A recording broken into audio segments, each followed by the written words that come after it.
नाजरीन, मैं स्टीफन बारी आज फिर आपकी खिदमत में एक टॉक शो लेकर हाजिर हूँ, जिसकाعنوان है encouragement to be persecuted Christian या persecuted Christian। मैं re-persecuted इसलिए कह रहा हूँ कि पाकिस्तान में कुछ लोगों को जो है वो हमारे जो क्रिश्चियंस हैं उनके इश्यूज हैं वो persecuted ऑलरेडी वहाँ हैं।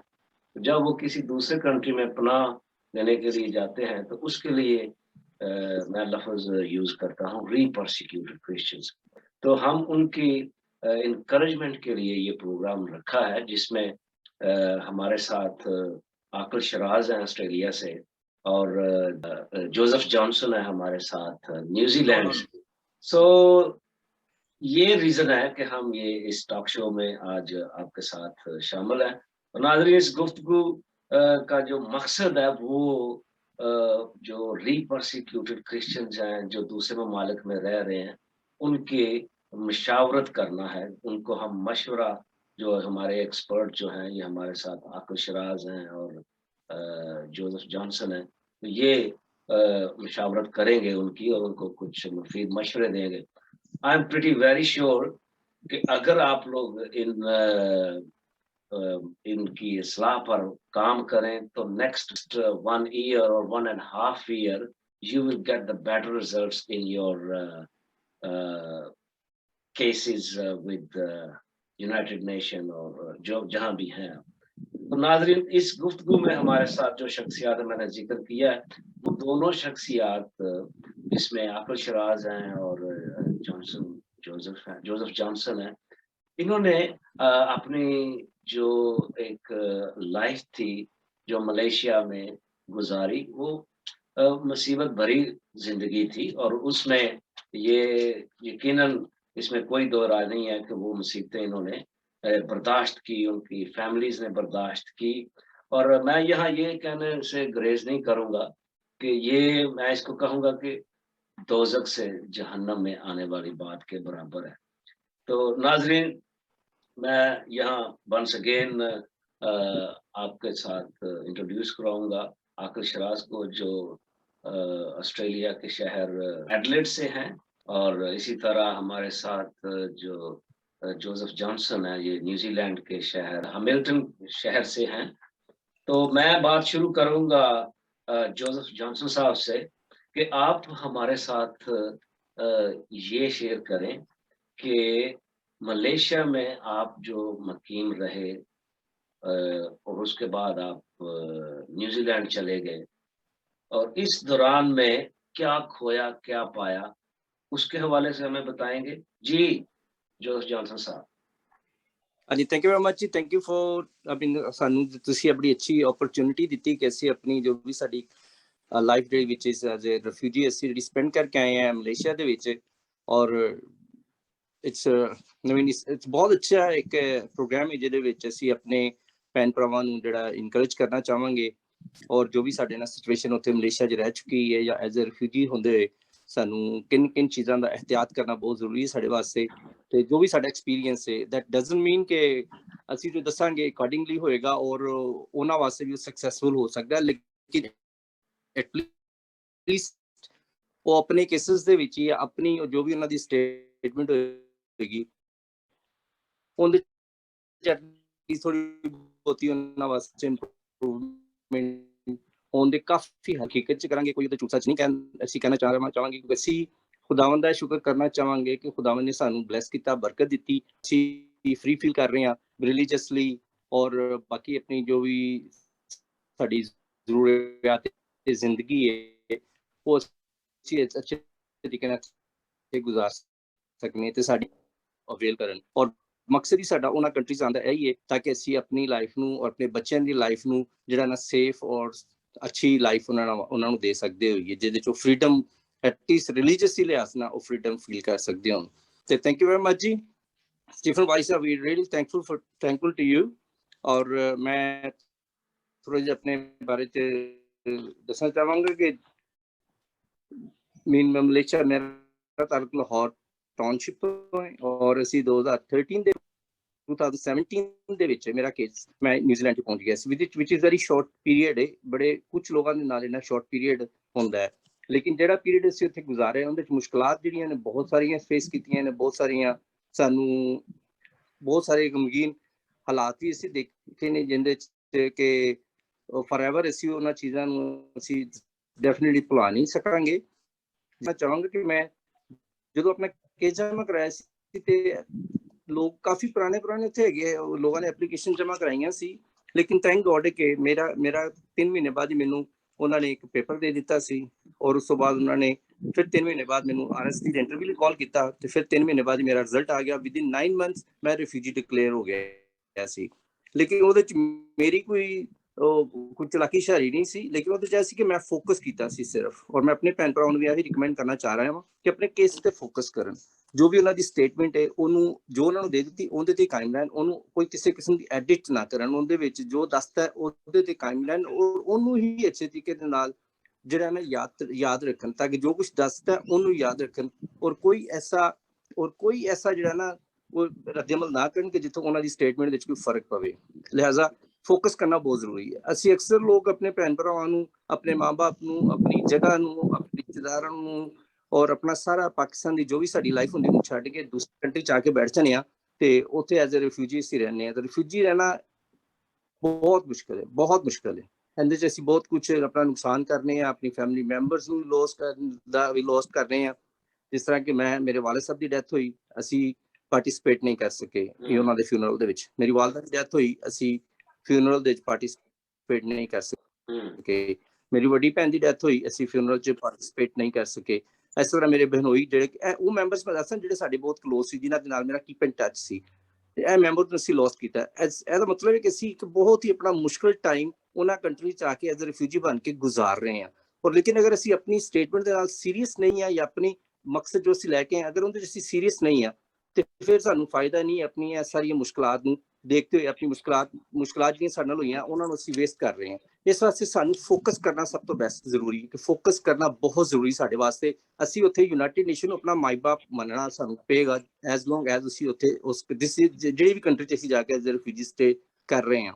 ਅਗਰ ਅਸੀਂ ਕਿਉਂਕਿ ਅਸੀਂ ਉੱਥੇ ਜਾ ਕੇ ਡਿਪੈਂਡ ਕਰ ਰਹੇ ਹਾਂ ਯੂਨਾਈਟਿਡ ਨੇਸ਼ਨ ਦੇ ਉੱਤੇ, ਅਸੀਂ ਕਿਸੇ ਚਰਚ ਉੱਤੇ ਜਾਂ ਕਿਸੇ ਦੂਸਰੇ ਮੈਂਬਰ ਉੱਤੇ ਡਿਪੈਂਡ ਨਹੀਂ ਕਰ ਰਹੇ। ਯੂਨਾਈਟਿਡ ਨੇਸ਼ਨ ਉੱਤੇ ਸਾਡਾ ਫੋਕਸ ਹੋਣਾ ਬਹੁਤ ਜ਼ਰੂਰੀ ਹੈ।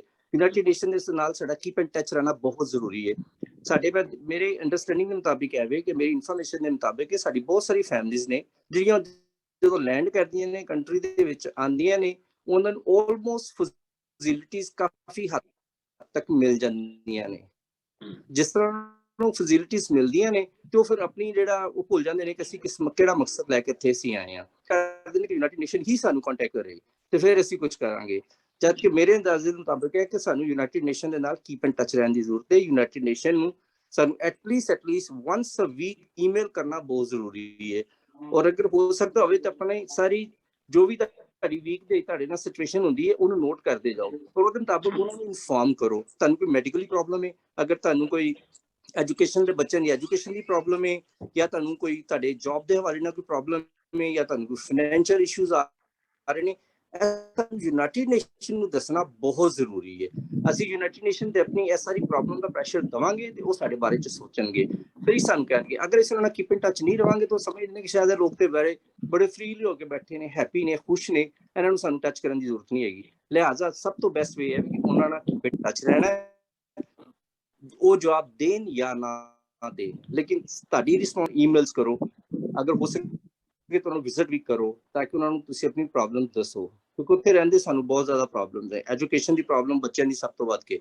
ਲਾਸਟ ਵੀਕ ਮੇਰੀ ਇੱਕ ਫੈਮਿਲੀ ਨਾਲ ਗੱਲ ਹੋ ਰਹੀ ਸੀ, ਉਹ ਕਹਿੰਦੇ ਪਏ ਸੀ ਕਿ ਸਾਡੇ ਬੱਚੇ ਜਿਹੜੇ ਨਾ ਇਸ ਟਾਈਮ ਉਰਦੂ ਨਹੀਂ ਪੜ੍ਹ ਪਾ ਰਹੇ, ਕਿ ਉਰਦੂ ਬਿਲਕੁਲ ਨਹੀਂ ਆਉਂਦੀ ਉਹਨਾਂ ਨੂੰ। ਇੰਗਲਿਸ਼ ਜਿਹੜੀ ਹੈ ਉਹ ਵੀ ਸਹੀ ਪ੍ਰੋਪਰ ਸਕੂਲ 'ਚ ਜਾਂਦੇ ਜ਼ਰੂਰ ਸੀ ਪਹਿਲੇ, ਜਦੋਂ ਲੋਕਡਾਊਨ ਤੋਂ ਪਹਿਲੇ ਸੀ, ਲੇਕਿਨ ਹੁਣ ਜਾ ਪਾ ਰਹੇ। ਬੱਚਿਆਂ ਦੀ ਸਕੂਲ ਦੀ ਪ੍ਰੋਬਲਮ ਕਿ ਬੱਚੇ ਵੱਡੇ ਹੋ ਰਹੇ ਨੇ, ਨਾ ਇਹਨਾਂ ਨੂੰ ਆਪਣੀ ਜ਼ੁਬਾਨ ਸਹੀ ਤਰ੍ਹਾਂ ਆ ਰਹੀ ਹੈ, ਨਾ ਇੰਗਲਿਸ਼ ਸਹੀ ਆ ਰਹੀ ਹੈ, ਤੇ ਅਸੀਂ ਤਾਂ ਬੜੇ ਪਰੇਸ਼ਾਨ ਹੋ ਗਏ ਹਾਂ ਕਿ ਅਸੀਂ ਕੀ ਕਰੀਏ। ਲਿਹਾਜ਼ਾ ਹੈ ਕਿ ਮੈਡੀਕਲ ਦੀ ਪ੍ਰੋਬਲਮ, ਐਜੂਕੇਸ਼ਨ ਦੀ ਪ੍ਰੋਬਲਮ ਹੈ, ਔਰ ਕਾਫੀ ਸਾਰੇ ਐਸੇ ਇਸ਼ੂਜ਼ ਨੇ ਜਿਨ੍ਹਾਂ ਤੇ ਸਾਨੂੰ ਇਹਨਾਂ ਚੀਜ਼ਾਂ ਤੇ ਫਿਕਰ ਕਰਨ ਦੀ ਜ਼ਰੂਰਤ ਹੈਗੀ ਹੈ। ਬਿਲਕੁਲ। ਅੱਛਾ, ਤੁਸੀਂ ਸ਼ੁਰੂ ਵਿੱਚ ਇੱਕ ਲਫ਼ਜ਼ ਕਿਹਾ ਹੈ ਕਿ ਫੋਕਸ ਕਰਨ ਦੀ ਜ਼ਰੂਰਤ ਹੈ। ਫੋਕਸ ਇੱਕ ਤੁਸੀਂ ਪੁਆਇੰਟ ਬੜਾ ਅੱਛਾ ਦਿੱਤਾ ਕਿ ਉਹ ਜਿਹੜੇ ਫੈਮਲੀਜ਼ ਨੇ ਦੂਸਰੇ ਮਮਾਲਕ ਵਿੱਚ, ਮਲੇਸ਼ੀਆ ਜਾਂ ਥਾਈਲੈਂਡ ਵਿੱਚ ਨੇ, ਜਾਂ ਨੇਪਾਲ ਵਿੱਚ ਨੇ, ਜਾਂ ਸ੍ਰੀਲੰਕਾ ਵਿੱਚ ਨੇ, ਉਹ ਫੋਕਸ ਕਰਨ। ਜੀ ਜੀ ਫੋਕਸ ਕਰਨ ਦੇ ਵਿੱਚ ਇੱਕ ਪੁਆਇੰਟ ਤੁਸੀਂ ਦੱਸਿਆ, ਮੈਂ ਚਾਹਾਂਗਾ ਕਿ ਤੁਸੀਂ ਕੁਝ ਹੋਰ ਵੀ ਸਾਨੂੰ ਗਾਈਡ ਕਰੋ, ਤਾਂ ਕਿ ਲੋਕੀ ਉਸ ਗੱਲ ਦਾ ਐਕਸਪੀਰੀਅੰਸ ਜਿਹੜਾ ਤੁਹਾਡਾ ਹੈ ਉਹ ਸਿੱਖ ਸਕਣ ਜਾਂ ਉਹਦੇ ਤੇ ਅਮਲ ਕਰ ਸਕਣ। ਜਿਵੇਂ ਕਿ ਕੋਈ ਮੈਡੀਕਲ ਦਾ ਇਸ਼ੂ ਹੈ, ਕੋਈ ਉਹਨੂੰ ਕਿਸ ਤਰ੍ਹਾਂ ਡੀਲ ਕਰਨਾ ਚਾਹੀਦਾ ਉਹਨਾਂ ਨੂੰ,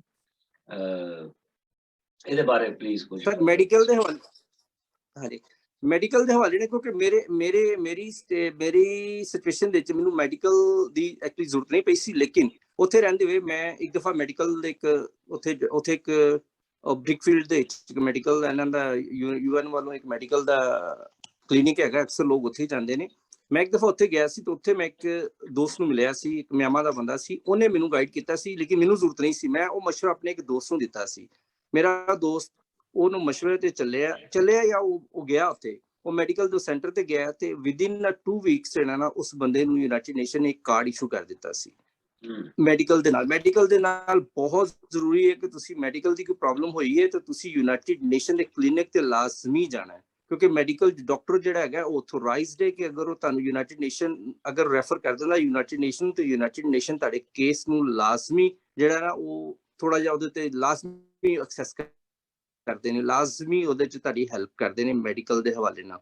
ਔਰ ਉਹ ਬੰਦਾ ਜਿਹੜੀ ਮੈਂ ਗੱਲ ਕਰ ਰਿਹਾ, ਉਹ ਬੰਦਾ ਜਦੋਂ ਗਿਆ, ਉਹਦੀ ਵਾਈਫ ਦੀ ਪ੍ਰੋਬਲਮ ਸੀ ਥੋੜੀ ਜੀ, ਉਹ ਜਦੋਂ ਗਿਆ ਤੇ ਉਹਨਾਂ ਨੇ ਵਿਦਿਨ 2 ਵੀਕਸ ਉਸ ਬੰਦੇ ਨੂੰ ਕਾਰਡ ਇਸ਼ੂ ਕਰ ਦਿੱਤੇ ਸੀ, ਤੇ ਉਹ ਬੰਦਾ ਇਸ ਟਾਈਮ ਕੈਨੇਡਾ ਬੈਠਾ ਹੋਇਆ ਸਿਰਫ ਆਪਣੇ ਮੈਡੀਕਲ ਦੇ ਬੇਸ ਉੱਤੇ ਥੋੜਾ ਜਿਹਾ। ਇਸ ਵਾਸਤੇ ਮੈਡੀਕਲ ਦੀ ਅਗਰ ਪ੍ਰੋਬਲਮ ਹੈ ਤੇ ਮੈਡੀਕਲ ਨੂੰ ਤੁਸੀਂ ਯੂਨਾਈਟਿਡ ਨੇਸ਼ਨ ਦੀ ਨਜ਼ਰ ਤੱਕ ਲਾਜ਼ਮੀ ਲੈ ਕੇ ਜਾਣਾ ਹੈ, ਕਿਉਂਕਿ ਮੈਡੀਕਲ ਦੇ ਹਵਾਲੇ ਦੇ ਨਾਲ ਬਹੁਤ ਜ਼ਿਆਦਾ ਹੈਲਪ ਮਿਲਦੀ ਔਰ ਸਪੋਰਟ ਵੀ ਕਰਦੇ ਨੇ। ਜੌਨਸਨ ਭਾਈ ਜ਼ਿਆਦਾ ਗੱਲ ਕਰ ਰਹੇ ਨੇ ਮਲੇਸ਼ੀਆ ਦੇ ਹਵਾਲੇ ਨਾਲ, ਔਰ ਮੈਂ ਚਾਹਾਂਗਾ ਕਿ ਜਿਹੜੇ ਲੋਕ ਦੂਸਰੇ ਮਮਾਲਕ ਵਿੱਚ ਜਿਨ੍ਹਾਂ ਦਾ ਮੈਂ ਜ਼ਿਕਰ ਕੀਤਾ, ਥਾਈਲੈਂਡ ਹੈ ਜਾਂ ਨੇਪਾਲ ਹੈ ਜਾਂ ਸ਼੍ਰੀਲੰਕਾ ਹੈ, ਔਰ ਉਹ ਆਪਣੇ ਆਪਣੇ ਯੂਨਾਈਟਿਡ ਨੇਸ਼ਨਸ ਦੇ ਜਿਹੜੇ ਵੀ ਉਹਨਾਂ ਦੇ ਕਲੀਨਿਕਸ ਹੈ ਨੇ ਉਹਨਾਂ ਨੂੰ ਲੱਭਣ ਤੇ ਉਹਨਾਂ ਦੇ ਵਿੱਚ ਜਾਣ, ਤਾਂ ਕਿ ਉਹਨਾਂ ਦੀ ਸੁਣਵਾਈ ਜਿਹੜੀ ਹੈ ਉਹ ਬਿਹਤਰ ਤਰੀਕੇ ਨਾਲ ਹੋ ਸਕੇ, ਬਜਾਏ ਕਿ ਮੈਂ ਵੇਖਿਆ ਮਲੇਸ਼ੀਆ ਵਿੱਚ ਕਿ ਕੁਝ ਲੋਕ ਦੋਸਤ ਜਿਹੜੇ ਨੇ ਉਹ ਪ੍ਰਾਈਵੇਟ ਡਾਕਟਰਸ ਕੋਲ ਚਲੇ ਜਾਂਦੇ ਨੇ, ਫੀਸ ਵਗੈਰਾ ਲੱਗਦੀ ਉਹਦੀ,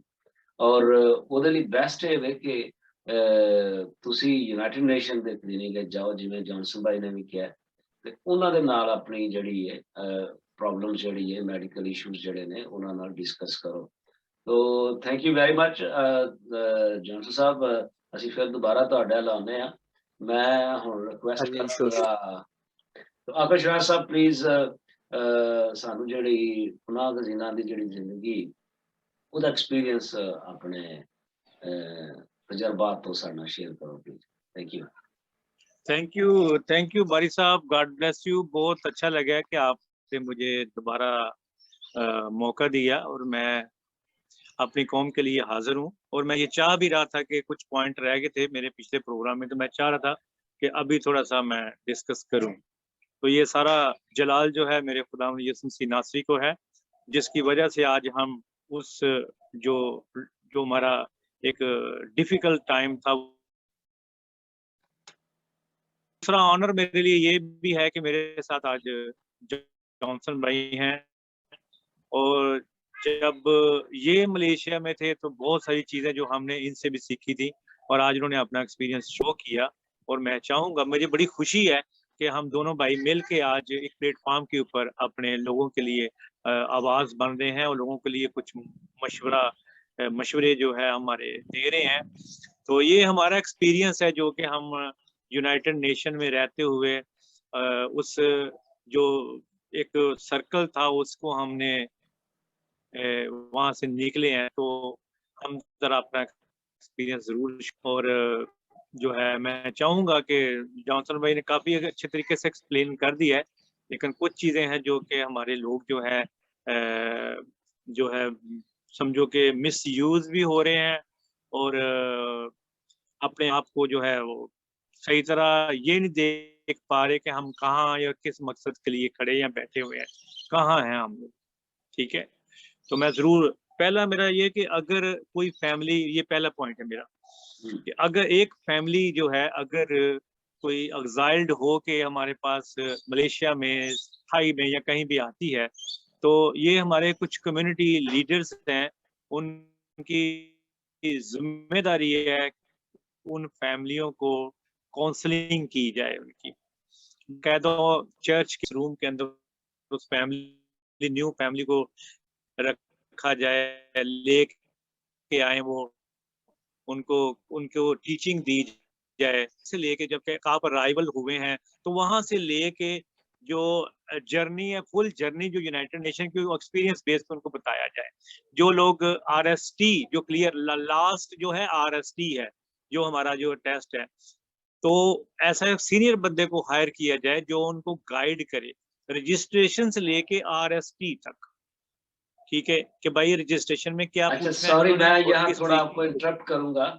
जो RSD जो आप बोल रहे हैं, ये यूनाइटेड नेशन का जो सिस्टम है, ये सिर्फ मलेशिया में या दूसरे ममालिक में भी, जैसे थाईलैंड है या नेपाल है, उन ममालिक में भी ऐसा ही सिस्टम है? आपको अगर कोई है ऐसा एक्सपीरियंस या वो भी जी बताएं। मुझे पता है, ये उधर भी आरएसटी रीसेटलमेंट इसका बनता है आरएसटी से।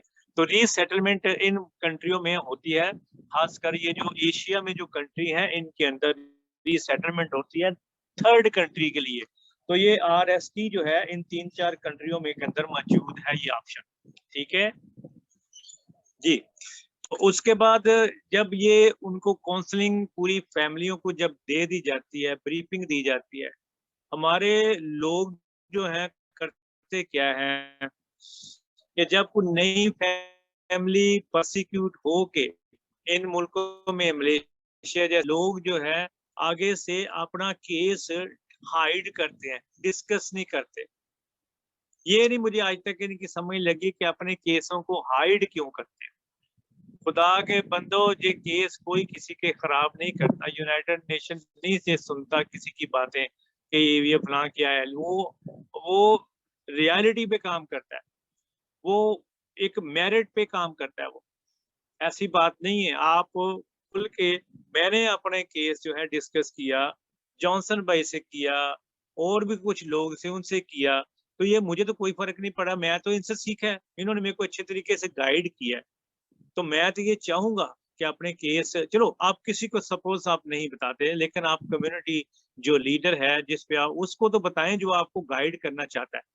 कि आप पहला स्टेज कौन सी, आप हमारे लोगों को ये नहीं पता होता कि चंद दिन पहले भाई साहब देखा था कि वो हमारे भाई किसी को कॉल, एक आ गया, मैं नाम नहीं लेता, उनकी कॉल आ गई कि वैक्सीन की कॉल आई है उनको। केस उनका आरएसडी का इंटरव्यू हुआ है, अभी उसका रिजल्ट भी नहीं आया।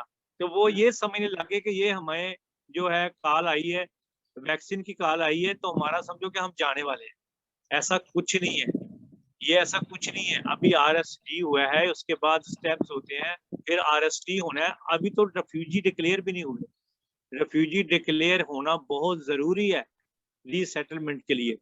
तो वो चीजें, ये कुछ लोग हैं जो कि हमारे जो है लोग ऐसे खामखा अपना माइंड बना के बैठ जाते हैं। यूनाइटेड नेशन से अगर कॉल आ जाती है वैक्सीन की इस टाइम, ये जो हमारा डिजास्टर चल रहा है दुनिया पूरी का, इसके अंदर अगर कॉल आ गई है वैक्सीन की, तो ये आपका ऑफिसर की बड़ी अच्छी बात है। जो आपका ऑफिसर है उसने मुनासिब समझा है कि मैं अपने क्लाइंट को भी वैक्सीन कराऊं, जैसे हो सकता है वो ऑफिसर भी वैक्सीनेटेड। ठीक है, तो उसने ये सारे ऑफिसर तो नहीं कह रहे कि कोई किसी का ऑफिसर हो सकता है मुनासिब समझ रहा है कि मेरे जो इसको भी क्लाइंट में करा लूं, ये एक अपॉर्चुनिटी उनके पास होती है। ठीक है, तो इसको आप जो है हर चीज को एक स्टेप बाय स्टेप समझे, हर चीज को। एक तो ये मेरा ये भी खत्म हो गया यहाँ।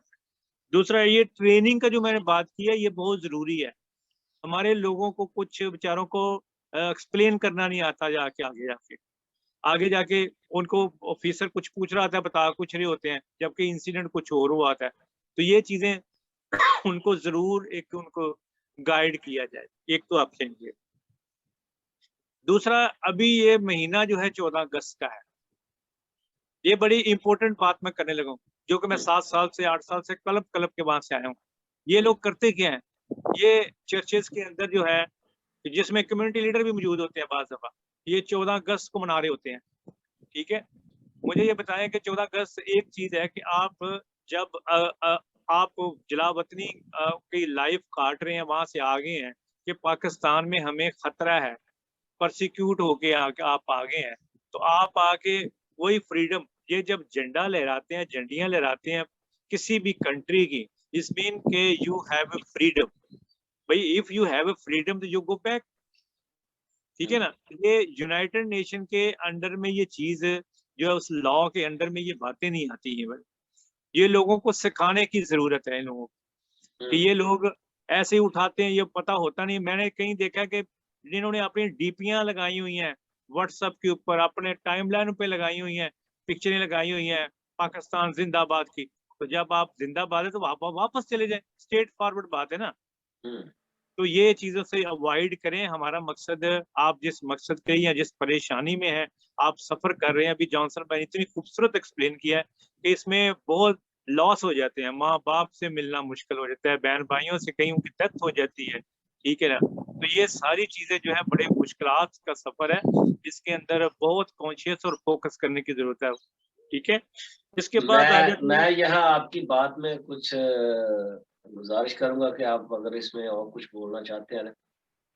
पाकिस्तानी क्रिश्चियन लोगों की जो एक खुशकिस्मती है वो ये है कि ये कोई भी जो रेफ्यूजी कैंप्स हैं उनमें कोई नहीं गया। मैंने नहीं अभी तक सुना कोई शायद कोई रेफ्यूजी कैंप में है, जैसे मलेशिया है या नेपाल में मैंने नहीं सुना, शायद थाईलैंड में हो। तो ये इन्होंने वो लाइफ एक्सपीरियंस किया नहीं है जिसकी वजह से इनको एहसास हो कि हम किस कर्ब में या किस मुसीबत से गुजर रहे हैं।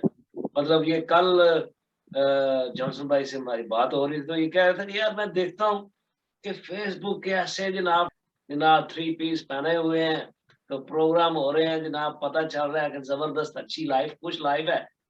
तो यूनाइटेड नेशन कैसे उनको एक्सेप्ट करेगा कि यार they are doing well, you know, they don't need to go. वो उसके ऊपर प्लीज थोड़ी को बात करें। बिल्कुल मैं ये जरूर मैं कहूँगा, लेकिन इसमें कोई जरूरी नहीं है, मैं बारिश साहब समझता कि मैंने कोई रुले खुले रहो या जो, ठीक है आपके पास खुदा ने अगर आपके वसाइल दिए हैं, यहाँ कहीं भी हैं, आपके पास पैसा लेके आ गए हैं, घर बेच के तो सारे आए हुए हैं, अगर किसी के पास है तो ठीक है, वेल ड्रेस रहे, कोई वो नहीं है। Refugee is refugee. एक सीरिया से रेफ्यूजी आता है, वो उसको देखे, मैंने तो वहाँ सीरियन भी देखे हैं, उनके पास जेवर भी पहने हुए हैं, तो ये तो वो लाश पाश होते हैं, गाड़ियां भी रखी हुई हैं, उसमें कोई मैं नहीं समझता कोई इसमें कोई वो है कि हम रुले खुले रहे। एक चीज है कि जो म्यांमार की बात करते हैं, म्यांमार तो चलो आते ही वो ऐसे एक रूरल एरिया से आते हैं, तो वो तो बेचारे एक उनकी आदत होती है, लेकिन हमारे जो परसिक्यूट मोस्ट लाइकली जो लोग हुए होते हैं पाकिस्तान से, वो तो सारे वेल खानदानों से हैं।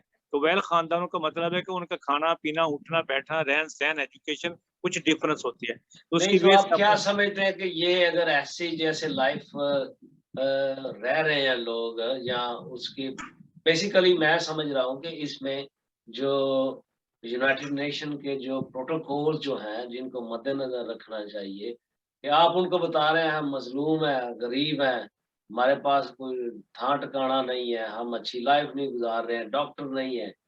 तो जब ये सारी चीजें आपके पास हैं तो फिर वो आपकी यूनाइटेड नेशन कैसे बात जल्दी सुन सकता है? देखो जी, यूनाइटेड नेशन को मेरे हिसाब से आप जॉनसन भाई अपना जो है ना माइक जरा ऑन करें। जॉनसन भाई इस पे कुछ बात करना चाह रहे हैं। मैं इसमें 1 मिनट की बात करूंगा, जॉनसन भाई आप जरूर बताइएगा। मैं समझता हूँ कि यूनाइटेड नेशन को इस बात से कोई कंसर्न नहीं होता कि इसके पास ये रो रहा है, ये वो कंसर्न का वो फोकस करता है कि ये बंदे प्रॉब्लम में क्यों पाकिस्तान छोड़ के यहाँ आया, ठीक है।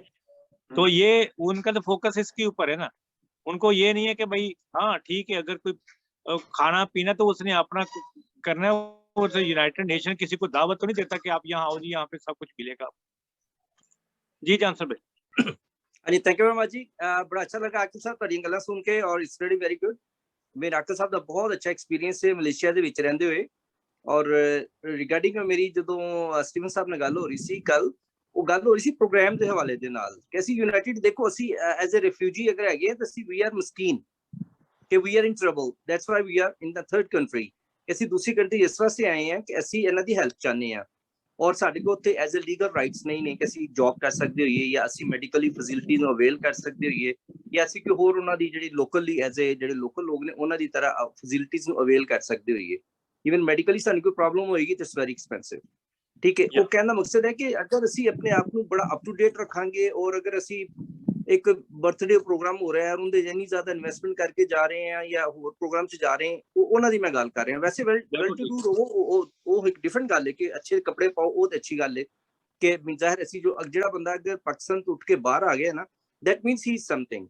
ਨੋਰਮਲ ਆਦਮੀ ਤੇ ਵੈਰੀ ਬਹੁਤ ਮੁਸ਼ਕਿਲ ਹੈ, ਜਾਂ ਤੇ ਬਹੁਤ ਜ਼ਿਆਦਾ मोस्ट ऑफ जिन्हें में से लोग हैं ज्यादातर ਅਸੀਂ ਜਾਂ ਤੇ ਘਰ-ਬਾਰ ਵੇਚ ਕੇ ਆਨੇ ਆ। ਦੈਟ ਮੀਨ ਸਾਰਾ ਕੁਝ ਪਿੱਛਾ ਖਤਮ ਕਰਕੇ ਆਨੇ ਕੇਸ ਆਪਣੇ ਨੂੰ ਫੋਕਸ ਕਰਨ, ਕੇਸ ਵੀ ਤੇ ਫੋਕਸ ਕਰਨ ਆਪਣੇ ਆਪਣੇ। ਹਾਂਜੀ ਬਿਲਕੁਲ ਜੀ।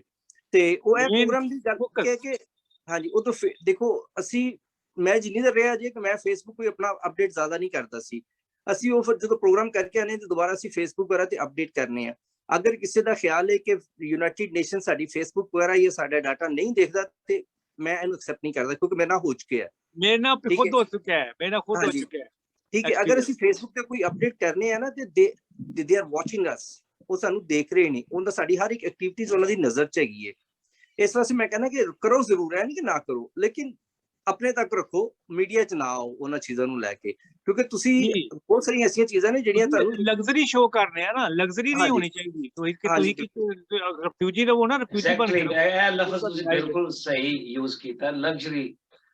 ਬਿਲਕੁਲ ਲਗਜ਼ਰੀ ਜਿਹੜੀ ਸ਼ਰਾਜ਼ ਸਾਹਿਬ ਤੁਸੀਂ ਗੱਲ ਕਰ ਰਹੇ ਹੋ ਨਾ ਅਕਲ ਭਾਈ, ਉਹਦਾ ਮਕਸਦ ਇਹ ਵੇ ਕਿ ਤੁਸੀਂ ਇਹ ਨਹੀਂ ਕਿ ਰੁਲੇ ਖੁਲੇ ਰਹੋ। Doesn't mean that if you want to looks nice, have a good dress up, then you have to, you know, hide from the Facebook or other social media that's showing you what you are।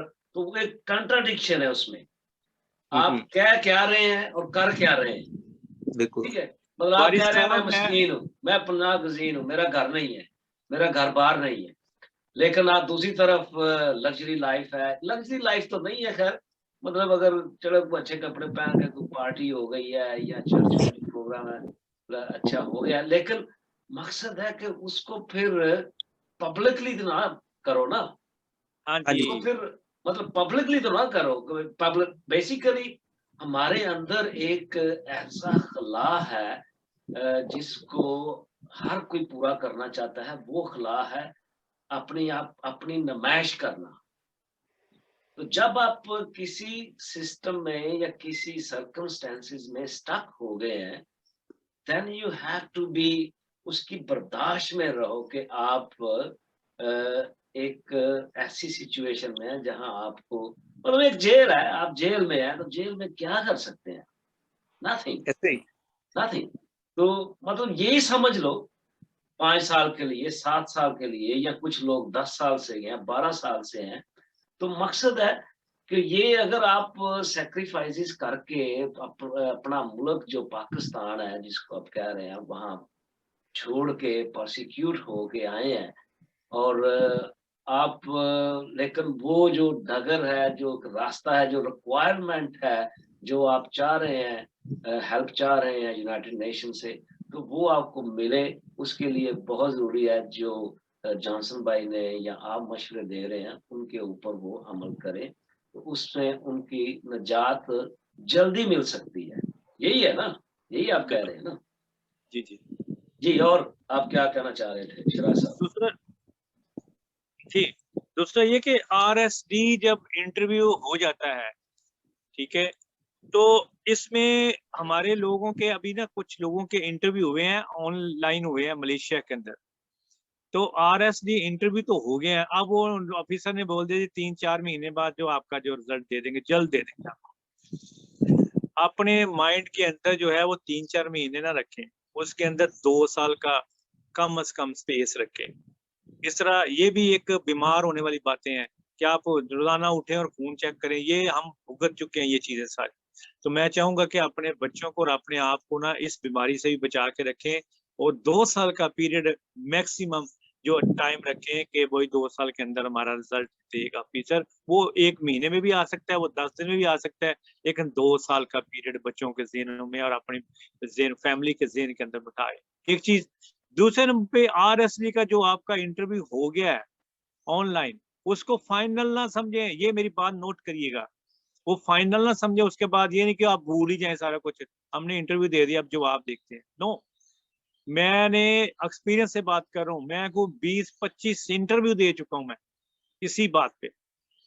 जब भी जाना officer ने कहना I have to some question with you, तो मैंने कहा okay sure. मैं जाके अंदर जाके जनाब वो शुरू हो जाना उन्हें, फिर वो रिपीट करने। तो मैं समझता हूँ कि आप लोग जब भी कभी ये RSD का जब रिजल्ट लेने जाएं तो दोस्तों भाइयों, ये रिक्वेस्ट है आप लोगों से कि प्रिपेयर होके जाएं दोबारा से कि हमारा आज इंटरव्यू है RSD का। RSD मेन इंटरव्यू होता है ये वाला।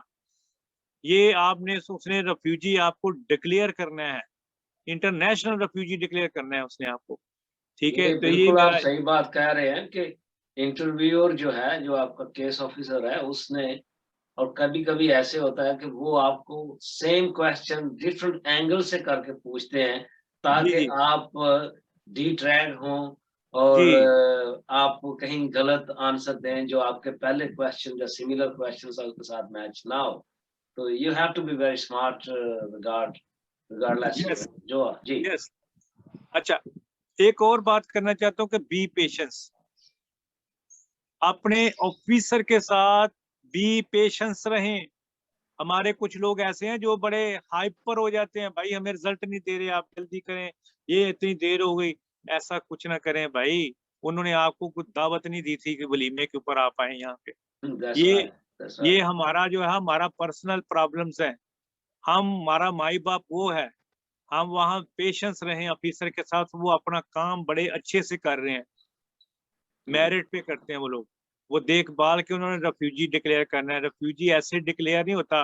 वहां पे 8 वकील की जो एक जो है वो एक बोर्ड बैठता है, वो अब जो आपका ऑफिसर है वहां जाके वो केस रिप्रेजेंट करता है, जाके वो रिप्रेजेंट करता है, फिर वो 8 जो है जो बोर्ड बैठा होता है वकीलों का, फिर जाके वो क्लियर करते हैं, फिर रेफ्यूजी डिक्लेयर होता है।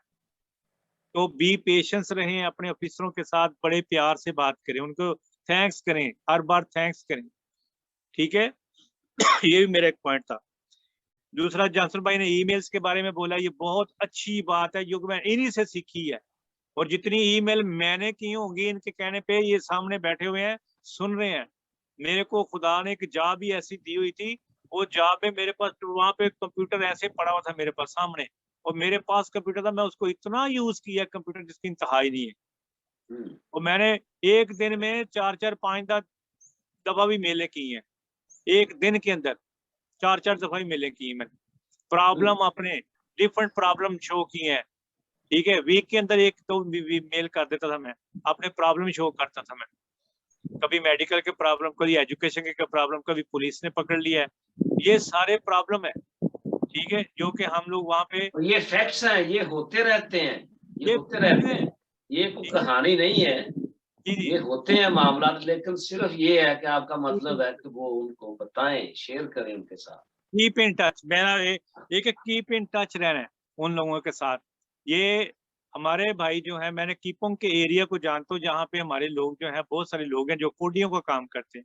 हम्म, वो उन्होंने पता नहीं जब से वो आए हैं और बेचारे कामों में लगे हुए हैं, अर्निंग में लगे हुए हैं, लेकिन वो अपने केस को फोकस नहीं करते। वो लोग कोई ईमेल नहीं करता, हम्म, किसी के पास पूछो ना कि यार तेरे पास कोई ईमेल है, तो ईमेल भी मांगते फिरते हैं, फलाने से मांग लो, फलाने से पूछते फिरते हैं ईमेल करना है। इस तरह ना करें।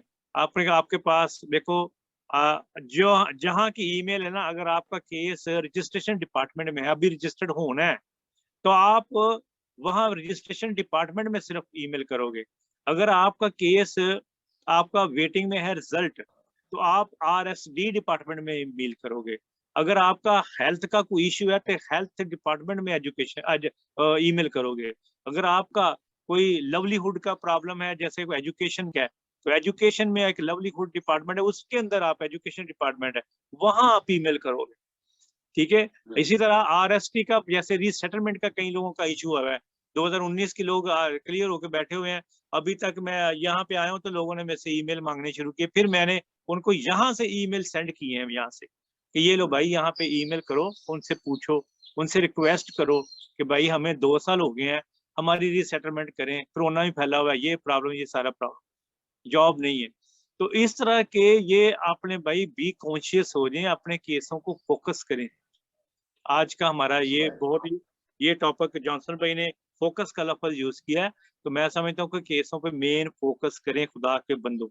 ये तो कोई इशू नहीं है, कोई आप अपने केस को फोकस करें, अपने जो है समझो कि जल्द से जल्द आपका जो ना वो अपडेट आपको होती जाएगी।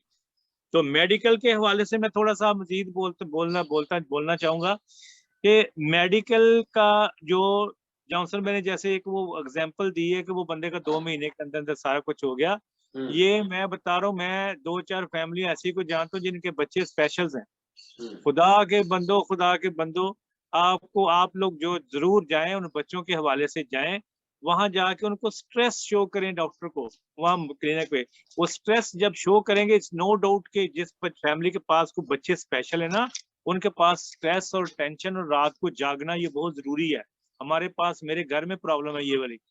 हम लोग बाज दफा रात में कई बार जॉब भी करके आता था, मैं थका और रात को भी जागते थे बाज दफा बेटी के साथ। तो ये प्रॉब्लम जो है ये छोटे नहीं है, इसमें आपका बहुत सारा स्ट्रेस, टेंशन, शुगर, बीमारियां, ब्लड प्रेशर, ये सारी चीजें आ जाती हैं जो फेस करूँ मैं। जब से यहाँ आया हूँ मेरा ब्लड प्रेशर भी नॉर्मल है, मेरी शुगर भी नॉर्मल हो गई। मैं वहां पे गया हूँ, शुगर भी, उन्होंने बोला शुगर आई नहीं आपको डॉक्टर। अभी 6 तारीख को मैं गया था डॉक्टर के पास।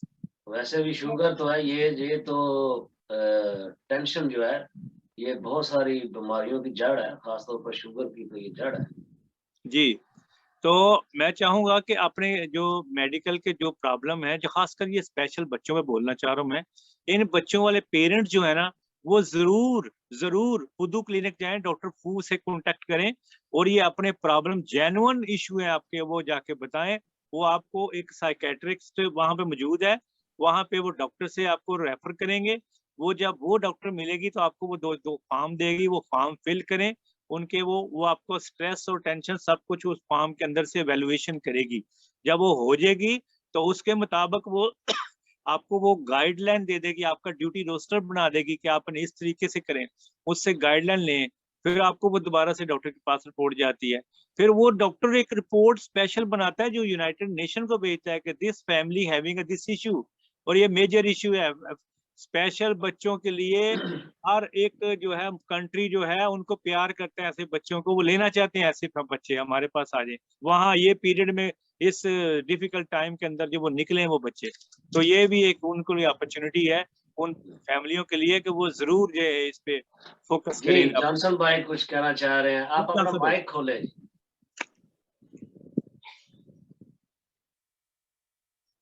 ओके, हाँ जी सर, बहुत अच्छा लगा आकिब साहब ਤੁਹਾਡੀਆਂ ਗੱਲਾਂ ਦਾ, ਲੇਕਿਨ ਇਹਦੇ ਚ ਮੈਂ ਇੱਕ ਚੀਜ਼ ਐਡ ਕਰਨਾ ਚਾਹਾਂਗਾ ਆਕਿਬ ਸਾਹਿਬ ਦੇ ਮੈਡੀਕਲ ਦੇ ਹਵਾਲੇ ਦੇ ਨਾਲ, ਜਿਹਦੇ ਚ ਕੁਝ ਲੋਕ ਇਹ ਸਾਰੀਆਂ ਐਕਟੀਵਿਟੀਜ਼ ਆਲਰੇਡੀ ਕਰ ਚੁੱਕੇ ਨੇ। ਉਹ ਪੁੱਡੂ ਕਲੀਨਿਕ ਜਾ ਚੁੱਕੇ ਨੇ, ਡਾਕਟਰ ਕੋਲ ਲੈਟਰ ਵੀ ਲੈ ਚੁੱਕੇ ਨੇ, ਡਾਕਟਰ ਨੇ ਫੋਨ ਵੀ ਕੀਤਾ ਯੂਨਾਈਟਿਡ ਨੇਸ਼ਨ, ਔਰ ਉਸ ਤੋਂ ਬਾਅਦ ਫਿਰ ਉਹ ਸਾਈਕੈਟਰਿਸਟ ਡਾਕਟਰ ਉਹਨਾਂ ਕੋਲ ਵੀ ਜਾ ਚੁੱਕੇ ਨੇ, ਲੇਕਿਨ ਉਹਨਾਂ ਨੂੰ ਕਾਮਯਾਬੀ ਨਹੀਂ ਹੋਈ। ਐਂਡ ਆਫ ਦਾ ਡੇ ਉਹਨਾਂ ਨੇ ਉਹ ਕਾਮਯਾਬ ਨਹੀਂ ਹੋਏ, ਜਾਂ ਯੂਨਾਈਟਿਡ ਨੇਸ਼ਨ ਨੇ ਉਹਨਾਂ ਦੀ ਐਪਲੀਕੇਸ਼ਨ ਐਕਸੈਪਟ ਨਹੀਂ ਕੀਤਾ। ਲੇਕਿਨ ਇਹਦਾ ਮਕਸਦ ਹੈ ਨਹੀਂ ਹੈ ਕਿ ਹੋਰ ਦੂਸਰਾ ਬੰਦਾ ਨਾ ਕਰੇ, ਕਿਉਂਕਿ ਇਸ ਸੇਮ ਸਿਸਟਮ ਦੇ ਨਾਲ ਕਾਫੀ ਸਾਰੇ ਲੋਕ ਕਾਮਯਾਬ ਵੀ ਹੋਏ ਨੇ। ਠੀਕ ਹੈ, ਹਰ ਬੰਦੇ ਦੀ ਸਿਚੁਏਸ਼ਨ ਡਿਫਰੈਂਟ ਹੈਗੀ, ਇਸ ਵਾਸਤੇ ਇਸ ਮਕਸਦ ਇਸ ਕੰਮ ਦੇ ਵਿੱਚ ਆਣਾ ਜ਼ਰੂਰ ਹੈ। ਮੈਡੀਕਲ ਦੀ ਪ੍ਰੋਬਲਮ ਹੈ ਤਾਂ ਦੱਸਣੀ ਬਹੁਤ ਜ਼ਰੂਰੀ ਹੈ, ਲੇਕਿਨ ਅੱਗੋਂ ਖੁਦਾ ਦਾ ਵੀ ਕੰਮ ਹੈ ਕਿ ਦੇਖੋ ਸਮਟਾਈਮ ਖੁਦਾ ਤੁਹਾਨੂੰ ਬਲੈਸ ਕਰਦਾ, ਬਰਕਤ ਦਿੰਦਾ, ਲੇਕਿਨ ਤੁਹਾਡੀ ਨੀਅਤ ਸਹੀ ਹੋਣੀ ਚਾਹੀਦੀ ਹੈ। ਜਿਸ ਮਕਸਦ ਲਈ ਤੁਸੀਂ ਆਏ ਤੁਸੀਂ ਉਸ ਮਕਸਦ ਵਾਸਤੇ ਹੀ ਕੰਮ ਕਰ ਰਹੇ ਹੋ, ਮੈਡੀਕਲ ਵਾਸਤੇ ਜਾ ਰਹੇ ਹੋ ਤਾਂ ਉਸ ਮਕਸਦ ਵਾਸਤੇ ਜਾ ਰਹੇ ਹੋ। ਯੂਨਾਈਟਿਡ ਨੇਸ਼ਨ ਅਗਰ ਤੁਹਾਨੂੰ ਇਹ ਸਭ ਕੁਝ ਕਰਨ ਦੇ ਬਾਵਜੂਦ ਐਕਸੈਪਟ ਨਹੀਂ ਕਰ ਰਿਹਾ ਤਾਂ ਦੈਟਸ ਅ ਡਿਫਰੈਂਟ ਇਸ਼ੂ, ਲੇਕਿਨ ਉਹਦਾ ਮਤਲਬ ਇਹ ਨਹੀਂ ਕਿ ਬਾਕੀ ਲੋਕ ਉਹਨਾਂ ਨੂੰ ਦੇਖ ਕੇ ਉਹ ਚੀਜ਼ ਨੂੰ ਅਪਲਾਈ ਨਾ ਕਰਨ। ਕਿਉਂਕਿ ਮੈਂ ਇੱਕ ਦੋ ਦੋਸਤਾਂ ਨੂੰ ਜਾਣਦਾ ਵਾ ਜਿਹੜੇ ਉਹ ਕਰ ਚੁੱਕੇ ਨੇ, ਲੇਕਿਨ ਉਹਨਾਂ ਨੂੰ ਕਾਮਯਾਬੀ ਨਹੀਂ ਹੋਈ। ਉਹਨਾਂ ਅਗਰ ਕੋਈ ਦੂਸਰਾ ਬੰਦਾ ਉਹਨਾਂ ਨੂੰ ਵੇਖਦਾ ਤਾਂ ਕਹਿੰਦਾ ਯਾਰ ਉਹਦਾ ਨਹੀਂ ਹੋਇਆ ਤੇ ਉਹਦਾ ਨਹੀਂ ਹੋਇਆ ਤੇ ਮੇਰਾ ਵੀ ਨਹੀਂ ਹੋਏਗਾ, ਲੇਕਿਨ ਇਹ ਗੱਲ ਨਹੀਂ ਹੈ। ਹਰ ਬੰਦੇ ਦੀ ਡਿਫਰੈਂਟ ਸਿਚੁਏਸ਼ਨ ਹੈ, ਡਿਫਰੈਂਟ ਸਟੋਰੀ ਹੈ, ਉਹ ਡਿਫਰੈਂਟ ਸਰਕਮਸਟੈਂਸਸ ਹੈਗੇ ਨੇ, ਇਸ ਵਾਸਤੇ ਜਾਣਾ बहुत जरूरी है। नहीं, समटाइम जॉनसन भाई होता ये है कि कोई आपके उसको डॉक्टर को बताने के अंदर कुछ ऐसे एरर आ जाते हैं या सही तरह एक्सप्लेन नहीं कर पा रहे उसको डॉक्टर को होते, तो लैंग्वेज बैरियर भी आ गया बीच में, तो उसकी वजह से भी कुछ इशू आ जाते हैं। ठीक है, ये प्रॉब्लम भी आ जाती है जिसकी वजह से सही तरह वो डॉक्टर जो है वो समझ नहीं पा रही या पा रहा, तो वो सही तरह वो रिपोर्ट नहीं बना पाते सही तरह वो। हाँ जी बिल्कुल, ये भी हो जाता है वहाँ पे प्रॉब्लम। लेकिन अवेल करना बहुत जरूरी है। अगर मेडिकल की प्रॉब्लम है तो 100% ਪ੍ਰਾਈਵੇਟ ਅਫੋਰਡ ਕਰ ਸਕਦੇ ਤੇ ਜਾਓ, ਲੇਕਿਨ ਉਹਨਾਂ ਕੋ ਵੀ ਜਾਣਾ ਜ਼ਰੂਰੀ ਹੈ। ਬਾਜ਼ ਲੋਕ ਅਸੀਂ ਅਫੋਰਡ ਕਰ ਸਕਨੇ ਆ ਨਾ, ਕਿ ਮੇਰੇ ਕੋਲ ਪੈਸੇ ਨੇ ਤੇ ਮੈਂ ਕਹਿੰਦਾ ਯਾਰ ਉਧਰ ਮੈਂ ਕੀ ਜਾਣਾ, ਉੱਥੇ ਲਾਈਨ ਚ ਲੱਗਾਂਗਾ, ਉੱਥੇ ਨਾ ਟਾਈਮ ਲੱਗ ਜਾਏਗਾ। ਲੇਕਿਨ ਅਸੀਂ ਯਾਰ ਏਡੀ ਦੂਰੋਂ ਆ ਗਏ ਆ, ਭੈਣ ਭਰਾਵਾਂ ਨੂੰ ਛੱਡ ਕੇ ਆ ਗਏ ਆ, ਤੇ ਥੋੜੀ ਤਕਲੀਫ ਅਗਰ ਨਹੀਂ ਨਾ ਬਰਦਾਸ਼ਤ ਕਰਾਂਗੇ ਤੇ ਖੁਦਾ ਵੀ ਉੱਤੇ ਦੇਖ ਰਿਹਾ ਕਿ ਯਾਰ ਤੂੰ ਤਕਲੀਫ ਤੇ ਬਰਦਾਸ਼ਤ ਨਹੀਂ ਕਰ ਰਿਹਾ ਤੇ ਏਡੀ ਅੱਗੇ ਤੋਂ ਸੇਫ ਲਾਈਫ ਲੱਭ ਰਹੇ। ਇਸ ਵਾਸਤੇ ਤਕਲੀਫ ਬਰਦਾਸ਼ਤ ਕਰਾਂਗੇ ਤੇ ਸਾਨੂੰ ਉਹਦਾ ਫਲ ਮਿਲੇਗਾ। ਇਸ ਵਾਸਤੇ ਇਹ ਚੀਜ਼ਾਂ ਬਹੁਤ ਜ਼ਰੂਰੀ ਹੈਗੀਆਂ ਨੇ। ਨਹੀਂ ਜੌਨਸਨ ਭਾਈ, ਮੈਂ ਅਕਸਰ ਇਹ ਕਹਿਣਾ ਹੁੰਦਾ ਵਾ ਕਿ ਮੁਸ਼ਕਲ ਵਕਤ ਆਉਣਾ ਜਾਂ ਤੁਹਾਨੂੰ ਮੁਸੀਬਤ ਵਿੱਚ ਰੱਖਣਾ ਸਮਟਾਈਮਸ ਖੁਦਾ ਜਿਹੜਾ ਤੁਹਾਨੂੰ ਚੁਣਦਾ ਹੈ। ਬਿਲਕੁਲ ਖੁਦਾ ਤੁਹਾਨੂੰ ਚੁਣਦਾ ਹੈ ਕਿ ਤੁਸੀਂ ਦੂਸਰਿਆਂ ਦੀ ਮਿਸਾਲ ਬਣੋ। ਬਿਲਕੁਲ ਮਤਲਬ ਉਹ ਸਜ਼ਾ ਨਹੀਂ ਹੈ। ਮਤਲਬ ਬਹੁਤ ਸਾਰੀ ਫੈਮਿਲੀ ਜਿਹੜੀਆਂ ਨੇ ਮਲੇਸ਼ੀਆ 'ਚ ਨੇ ਜਾਂ ਥਾਈਲੈਂਡ ਵਿੱਚ ਨੇ ਜਾਂ ਨੇਪਾਲ ਵਿੱਚ ਨੇ, ਔਰ ਉਹ ਐਸਾ ਹਰਗਿਜ਼ ਨਾ ਸਮਝੋ ਕਿ ਖੁਦਾ ਨੇ ਤੁਹਾਨੂੰ ਸਜ਼ਾ ਇੱਥੇ ਦੇ ਛੱਡੀ ਹੈ, ਤੁਸੀਂ ਫਸ ਗਏ ਹੋ। ਸਾਰੀਆਂ ਗੱਲਾਂ ਤੁਹਾਡੇ ਹੱਥ 'ਚ ਨਹੀਂ ਹੈ, ਬਹੁਤ ਸਾਰੀਆਂ ਗੱਲਾਂ ਖੁਦਾ ਦੇ ਹੱਥ 'ਚ ਨੇ। ਔਰ ਖੁਦਾ ਤੁਹਾਨੂੰ ਜੇ ਜਿਹਨੂੰ ਤੁਸੀਂ ਸਜ਼ਾ ਸਮਝ ਰਹੇ ਹੋ, ਮੈਂ ਉਹਨੂੰ ਸਜ਼ਾ ਨਹੀਂ ਕਹਿੰਦਾ। ਬਹੁਤ ਸਾਰੇ ਲੋਕੀ ਕਹਿੰਦੇ ਨੇ ਕਿ ਖੁਦਾ ਸਜ਼ਾ ਦਿੰਦਾ, ਮੈਂ ਬਿਲੀਵ ਕਰਨਾ ਕਿ ਮੇਰਾ ਖੁਦਾ ਸਜ਼ਾ ਨਹੀਂ ਦਿੰਦਾ। ਹਾਂ, ਤੁਹਾਨੂੰ ਸੋਰਸ ਬਣਾਉਂਦਾ ਹੈ and people can learn from you, ਕਿ ਲੋਕ ਤੁਹਾਡੇ ਤੋਂ ਸਿੱਖ ਸਕਣ। ਮੈਂ ਮਤਲਬ ਮੇਰਾ ਕਾਫੀ ਅਰਸੇ ਤੋਂ ਮਤਲਬ ਕੁਝ ਸਰਕਮਸਟੈਂਸਿਸ ਕਾਫੀ ਮੁਸ਼ਕਿਲ ਰਹੇ ਨੇ, ਔਰ I can believe that and I can say that ਕਿ ਨਹੀਂ, ਉਹ ਮੇਰੀ ਸਜ਼ਾ ਨਹੀਂ ਸੀ ਹੈ। ਉਹ ਮੈਨੂੰ ਖੁਦਾ ਨੇ ਚੁਣਿਆ ਸੀ ਕਿ ਮੈਂ ਬਹੁਤ ਸਾਰੇ ਲੋਕਾਂ ਲਈ ਸਬਕ ਦਾ ਸਬਬ ਬਣ ਸਕਾਂ। ਔਰ ਉਹ ਸਬਕ ਦੇ ਵਿੱਚੋਂ ਮੈਨੂੰ ਖੁਦਾ ਕੀ ਸਿਖਾਉਣਾ ਚਾਹੁੰਦਾ ਹੈ? ਸਬਰ। ਜਿਵੇਂ ਤੁਸੀਂ ਜੌਨਸਨ ਭਾਈ ਗੱਲ ਕਰ ਰਹੇ ਹੋ ਕਿ ਸਬਰ ਬਹੁਤ ਜ਼ਰੂਰੀ ਹੈ ਸਿੱਖਣਾ। ਔਰ ਖੁਦਾ ਸਾਨੂੰ ਮਸੀਹੀ ਹੁੰਦਿਆਂ ਹੋਇਆ ਸਾਡੇ ਲਈ ਇਹ ਬਹੁਤ ਜ਼ਰੂਰੀ ਹੈ ਕਿ ਅਸੀਂ ਸਬਰ ਰਹੀਏ। ਬਿਲਕੁਲ ਸਬਰ ਦੇ ਨਾਲ, ਜੇ ਮੁਸ਼ਕਲ ਵਕਤ ਵੀ ਹੈ ਸਬਰ ਦੇ ਨਾਲ ਕੱਟੀਏ। ਜੇ ਅੱਛਾ ਵਕਤ ਹੈ ਤੇ ਉਹ ਵੀ ਸ਼ੋਖੀਆਂ ਨਾ ਮਾਰੀਏ। ਜਿਵੇਂ ਆਕਲ ਭਾਈ ਜਦੋਂ ਪਹਿਲਾਂ ਇਹਨਾਂ ਦਾ ਮੈਂ ਇੰਟਰਵਿਊ ਕੀਤਾ ਤੇ ਉਹਦੇ 'ਚ ਮਤਲਬ ਇਹਨਾਂ ਨੇ ਥੋੜਾ ਜ਼ਿਕਰ ਕੀਤਾ, ਔਰ ਮੈਂ ਕਹਿੰਦਾ ਵਾ ਕਿ ਬਹੁਤ ਸਾਰੇ ਲੋਕੀ ਜਦੋਂ ਵੈਸਟਰਨ ਵਰਲਡ ਦੇ ਵਿੱਚ ਉਹਨਾਂ ਦੇ ਵੀਜ਼ੇ ਅਪਰੂਵ ਹੋ ਜਾਂਦੇ ਨੇ ਜਾਂ ਉਹ ਕਿਸੇ ਦੂਸਰੇ ਮਾਈਗ੍ਰੇਸ਼ਨ ਬੇਸ ਦੇ ਨਾਲ ਆਉਂਦੇ ਨੇ, ਉਹ ਆਪਣੇ ਆਪ ਤੋਂ ਬਾਹਰ ਹੋ ਜਾਂਦੇ ਨੇ। This is very wrong. ਮਤਲਬ ਉਹਨਾਂ ਨੂੰ ਗਰੂਰ ਹੋ ਜਾਂਦਾ ਹੈ, ਉਹਨਾਂ ਦੇ ਉੱਤੇ ਪਤਾ ਨਹੀਂ ਕਿਹੜੀ ਕੋਈ ਐਸੀ ਤਾਕਤ ਆ ਜਾਂਦੀ ਹੈ। ਕੋਈ ਮਤਲਬ ਮੈਂ ਕੁਝ ਐਸੇ ਲਫ਼ਜ਼ ਨਹੀਂ ਬੋਲਣਾ ਚਾਹੁੰਦਾ ਜਿਹੜੇ ਬਹੁਤ ਸਖਤ ਨੇ, ਲੇਕਿਨ ਮੈਂ ਮਸੀਹ ਹੁੰਦਿਆਂ ਹੋਇਆ ਜ਼ਰੂਰ ਕਹਾਂਗਾ ਕਿ ਪਲੀਜ਼ ਆਪਣੀ ਮਸੀਹ ਤਾਲੀਮਾਤ ਨੂੰ ਨਾ ਭੁੱਲੋ, ਸਾਬਰ ਰਹੋ ਔਰ ਸ਼ੋਹੀ ਨਾ ਮਾਰੋ। ਮਤਲਬ ਇਹ ਖੁਦਾ ਸਾਨੂੰ ਕਹਿੰਦਾ ਸ਼ੋਹੀ ਨਾ ਮਾਰੋ। ਤੇ ਅਸੀਂ ਮਤਲਬ ਇੱਕ ਅਚੀਵਮੈਂਟ ਮਿਲ ਗਈ ਹੈ ਮੈਨੂੰ, ਮੈਂ ਆਸਟ੍ਰੇਲੀਆ ਆ ਗਿਆ ਵਾਂ ਜਾਂ ਮੈਂ ਕੈਨੇਡਾ ਚਲਾ ਗਿਆ ਜਾਂ ਮੈਂ UK ਚਲਾ ਗਿਆ, ਤੇ ਅਸੀਂ ਉੱਥੇ ਜਾ ਕੇ ਸ਼ੋਹੀਆਂ ਮਾਰੀਏ। ਸ਼ੋਹੀਆਂ ਮਾਰਨ ਦੇ ਨਾਲ ਨਾਲ ਮੈਂ ਅਗਲੇ ਦਿਨ ਆਕਲ ਸ਼ਾਹ ਸਾਹਿਬ ਨਾਲ ਗੱਲ ਕਰ ਰਿਹਾ ਸਾਂ ਕਿ ਇੱਕ ਰੀਸੈਂਟਲੀ ਕੋਈ ਇਨਸੀਡੈਂਟ ਹੋਇਆ ਹੈ। ਕੋਈ ਬੰਦਾ ਕੈਨੇਡਾ ਜਿਹੜਾ ਮੂਵ ਹੋ ਗਿਆ ਹੈ ਥਾਈਲੈਂਡ ਤੋਂ, ਔਰ ਉਹਨੇ ਕੋਈ ਫਰਾਡ ਕੀਤਾ ਕਿਸੇ ਲੜਕੀ ਦੇ ਨਾਲ। ਔਰ ਉਹ ਸਮਝਦਾ ਕਿ ਮੈਂ ਹੁਣ ਇੱਕ ਆਜ਼ਾਦ ਮੁਲਕ ਵਿੱਚ ਆ ਗਿਆ ਤੇ ਮੈਂ ਆਜ਼ਾਦ ਹਾਂ। ਆਜ਼ਾਦ ਭਾਈ ਜੀ ਤੁਸੀਂ ਕਰਪਸ਼ਨ ਕਰਨ ਲਈ ਨਹੀਂ, ਤੁਸੀਂ ਆਜ਼ਾਦ ਹੋ ਇੱਕ ਇੰਡੀਪੈਂਡੈਂਟ, ਇੱਕ ਖੁਸ਼ਹਾਲ ਜ਼ਿੰਦਗੀ, ਬਿਮਾਰੀਆਂ ਤੋਂ ਹਟ ਕੇ ਇੱਕ ਆਪਣਾ ਅੱਛੀ ਸਾਂਸ ਲੈ ਸਕੋ। ਇਹ ਨਹੀਂ ਮਤਲਬ ਹੈ ਕਿ ਜਿਵੇਂ ਮੈਨੂੰ ਨਹੀਂ ਪਤਾ ਆਕਲ ਸ਼ਾਹ ਸਾਹਿਬ ਉਹ ਕੀ ਬੰਦੇ ਦਾ ਨਾਂ ਜਿਹੜਾ ਕੋਈ ਦੱਸ ਸਕਦੇ ਜੀ ਥੋੜਾ ਜਿਹਾ? ਜੀ ਉਹਦਾ ਨਾਂ ਹੈ, ਉਹਨਾਂ ਦਾ ਨਾਂ ਹੈ ਜੀ ਅੰਜਮ ਸਰਦਾਰ ਭੱਟੀ, ਠੀਕ ਹੈ। ਤੇ ਯਕੂਬ ਭੱਟੀ ਸਾਹਿਬ ਦੇ ਬੇਟੇ ਨੇ। ਤੋ ਉਹਨਾਂ ਤੇ ਇਲਜ਼ਾਮ ਇਹ ਵੇ ਕਿ ਇੱਕ ਲੜਕੀ ਅੰਬਰੀ ਨੇ ਥਾਈਲੈਂਡ 'ਚ, ਉਹਨਾਂ ਨੇ 2016 'ਚ ਕੁਛ ਉਹਨਾਂ ਦੀ ਕੋਈ ਪੇਮੈਂਟ ਸਟਾਰਟ ਹੋਈ ਹੈ। ਤੇ ਉਹਨਾਂ ਦਾ ਕਲੇਮ ਇਹ ਵੇ ਕਿ ਮੈਂ $24,000 ਜਿਹੜਾ ਵੇ ਮੈਂ ਇਹਨਾਂ ਨੂੰ ਪੇਡ ਕਰ ਚੁੱਕੀ ਹਾਂ। ਤੇ ਇਹਨਾਂ ਨੇ ਕਿਹਾ ਸੀ ਜੀ ਮੈਂ ਤੁਹਾਨੂੰ ਜਿਸ ਤਰ੍ਹਾਂ ਮੈਂ ਜਾ ਰਿਹਾ ਵਾਂ ਇਸੇ ਤਰ੍ਹਾਂ ਤੁਹਾਨੂੰ ਵੀ ਉੱਥੇ ਬੁਲਾਇਆ ਜਾਏਗਾ। ਤਾਂ ਉਹ ਅਜੇ ਤੱਕ ਉਹਨਾਂ ਦਾ ਕੋਈ ਰਿਸਪਾਂਸ ਨਹੀਂ ਹੈ, ਜਿਹਦੀ ਵਜ੍ਹਾ ਨਾਲ ਉਹ ਲੜਕੀ ਹੈ ਵੀ ਸਮਝੋ ਕਿ ਇੱਕ ਯਤੀਮ ਬੱਚੀ ਹੈ ਔਰ ਉਹਦੀ ਮਾਂ ਦੇ ਨਾਲ ਹੈ ਤੇ ਉਹ ਵਿਚਾਰੀ ਪਰੇਸ਼ਾਨ ਹੈ। ਤੇ ਮੈਂ ਸਮਝਦਾ ਕਿ ਉਹਦੇ ਨਾਲ ਜ਼ੁਲਮ ਹੈ, ਜ਼ਿਆਦਤੀ ਉਸ ਲੇਡੀ। ਹਾਂ, ਮੈਂ ਇੱਥੇ ਰਿਕੁਐਸਟ ਕਰਾਂਗਾ ਭਾਈ ਜਿਨ੍ਹਾਂ ਦਾ ਤੁਸੀਂ ਨਾਂ ਲਿਆ ਅੰਜਮ ਭੱਟੀ ਸਾਹਿਬ, ਮੈਂ ਜੇ ਮੇਰੀ ਆਵਾਜ਼ ਤੁਸੀਂ ਸੁਣ ਰਹੇ ਹੋ ਤੇ ਪਲੀਜ਼ ਮੈਂ ਕੋ ਤੁਹਾਨੂੰ ਮੰਜ਼ਰ-ਏ-ਆਮ ਤੇ ਨਹੀਂ ਲਿਆ ਰਿਹਾ, ਬਲਕਿ ਰਿਕੁਐਸਟ ਕਰ ਰਿਹਾ ਹਾਂ ਕਿ ਜੋ ਵੀ ਤੁਸੀਂ ਕਰ ਰਹੇ ਹੋ ਇਹਨੂੰ ਪਲੀਜ਼ ਸਟਾਪ ਕਰੋ, ਔਰ ਜਿਹਦੇ ਨਾਲ ਵੀ ਕੋਈ ਜ਼ਿਆਦਤੀ ਕੀਤੀ ਹੈ, ਜਿਹਦੇ ਕੋਲੋਂ ਵੀ ਪੈਸੇ ਲਏ ਨੇ ਉਹਨੂੰ ਵਾਪਸ ਕਰੋ, ਬਲਕਿ ਐਕਸਟਰਾ ਉਹਦੀ ਮਦਦ ਕਰੋ ਕਿਉਂਕਿ ਤੁਸੀਂ ਉਸ ਉਹਨਾਂ ਸਟੇਜਿਸ ਤੋਂ ਨਿਕਲ ਗਏ, ਉਹਨਾਂ ਮੁਸੀਬਤਾਂ ਚੋਂ ਨਿਕਲ ਗਏ ਹੋ, ਖੁਦਾ ਨੇ ਤੁਹਾਨੂੰ ਸਰਫਰਾਜ਼ ਕੀਤਾ ਹੈ, ਔਰ ਸਰਫਰਾਜ਼ੀ ਜਿਹੜੀ ਹੈ ਉਹ ਤੁਹਾਡੇ ਨਸੀਬ ਵਿੱਚ ਆਈ ਹੈ, ਤੇ ਉਹਨੂੰ ਵੰਡੋ, ਬਜਾਏ ਕਿ ਤੁਸੀਂ ਦੂਸਰੇ, ਮੈਂ ਸਿਰਫ ਤੁਹਾਨੂੰ ਨਹੀਂ ਕਹਿ ਰਿਹਾ, ਮੈਂ ਬਾਕੀ ਸਾਰੇ ਦੋਸਤ ਵੀ ਜਿਹੜੇ ਦੂਸਰੇ ਵੈਸਟਰਨ ਵਰਲਡ ਦੇ ਵਿੱਚ ਜਾ ਕੇ ਜਾਂ ਡਿਵੈਲਪ ਕੰਟਰੀਜ਼ ਦੇ ਵਿੱਚ ਜਾ ਕੇ ਫਿਰ ਇਸ ਤਰ੍ਹਾਂ ਦੇ ਹੱਥ ਕੰਡੇ ਕਰਦੇ ਨੇ, that's very very very terrible, and I really condemn that type of attitude or behavior.